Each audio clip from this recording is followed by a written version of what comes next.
Asobi! Live. Laugh. Play.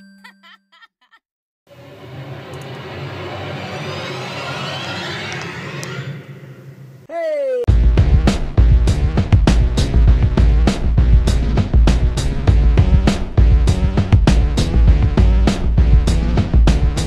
So yeah, 2 episodes in and I'm already changing the title. Because I can do that. Deal with it. Deal with it. Risk of Rain is an indie 2D sci-fi action platformer with roguelike elements. The controls are simple, so the learning curve is short, but the difficulty increases quickly over time. So if you don't keep moving forward, you could find yourself inundated with bosses, like a Nintendo board meeting. Like 12 Angry Men. Like Too Many Chiefs, Not Enough Indians. Like Joey totally wrote this joke. I totally did. And I'm totally doing a hostile takeover of it. Thank you. For those of you who don't know what roguelike elements means, Rogue was a game first developed for DOS in the 1980s, using ASCII characters to show the game's visible elements. It was procedurally generated, so every instance was different, and it really highlighted the concept of permadeath, meaning if you died, you'd start from the very beginning, with your chosen class's base stats and equipment. Isn't all death permadeath?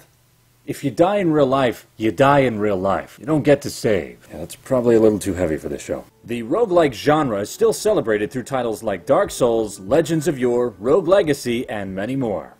Oh my god, I just love these jellyfish things. They're pretty much impossible to avoid and just as hard to hit.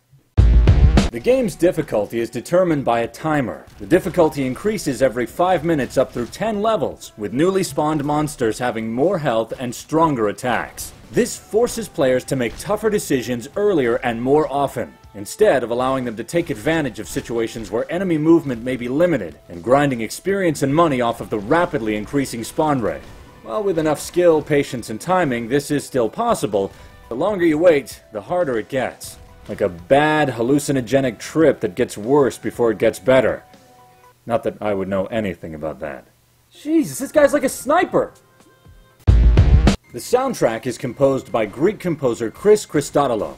It's a slightly ominous, otherworldly soundtrack ranging from psychedelic rock to easy listening, with bits of cool retro game music influence here and there. This helps convey the feeling of being stranded on an unknown alien planet, but not being altogether helpless. It reminds you it's a fight for survival in space. You just so conveniently happen to be a highly trained space killing machine who was on the wrong space bus at the wrong space time. Once you start progressing, the soundtrack is really cool and reminds me a lot of Spencer Nilsson's work on Echo the Dolphin and Sonic CD. It's not exactly the kind of stuff I'd put on my iPod, but it really adds depth to the game. The 8-bit art style, while economical for the indie studio, also likely harkens back to the developer's favorite games of the past. It also made it easier to show differences in scale between the player and larger enemies. Around 2009, with the release of games like Bit Trip, it seems 8-bit and pixel-stylized art in games went into style again. Nostalgia certainly sells, and titles like Sword and Sorcery, Shovel Knight, and Risk of Rain, and to a lesser degree, Fez, Minecraft, Terraria, and many more are still cashing in on this trend. Ah, you missed me, you giant fiery dick! I kinda have this habit of trolling the Steam Greenlight forums in search of games that haven't cast or recorded voices yet. While it isn't usually very successful, I often come across little gems like this game. You know, now that I think about it, I'm not actually sure how I found Risk of Rain, and I'm probably just revealing trade secrets now. Let me start over. I remember seeing a trailer for this game somewhere. Put it on my Steam wish list, and 1 or 2 Christmases later, Sean Chiplock gifts it to me during a Steam holiday sale. That guy. As far as critical reception goes, the game made an average of 8 out of 10 from major gaming news outlets. The developers, Duncan Drummond and Paul Morse, or Hopu Games, initially developed the game on their college budget in Game Maker Studio.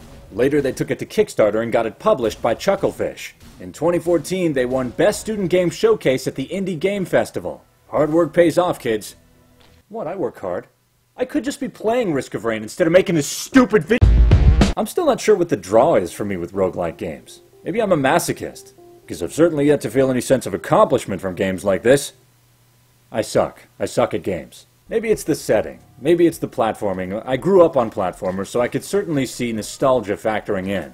But I have to admit, everything comes together for this game in a way that just keeps me coming back for more. Trying new strategies, improving my timing, and slowly getting more and more pissed off. Like a stupid sitcom theme I just can't get out of my head. I literally cannot make it past level 3. I'm lucky if I make it that far, and I've only unlocked one of the other playable classes. I don't know. I must just really, really like getting my ass kicked.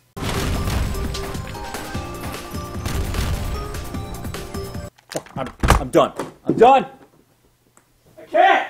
You have to have a lot of passion for what you're doing. And the reason is because it's so hard that if you don't, any rational person would give up. Well said, Steve Jobs. Gone too soon. Miss you more and more every day. Hey! I'm just going through the inspirational vounds in the inspirational vound library for some inspiration for my next episode. Let's see what this one's got for me. Get a job, you scrawny prick.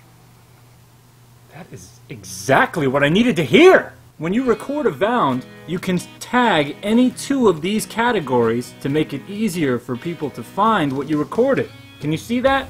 Because I couldn't see it in the first cut. Quick replies, effects, inspirational, movies, funny, jokes, how to use... You can't use the how to use vound, that's default. But yeah, check it out. River, come back to bed. I gotta go. Get vound. River, Joey, I'm recording! Stop! who was the guy crouching by the couch?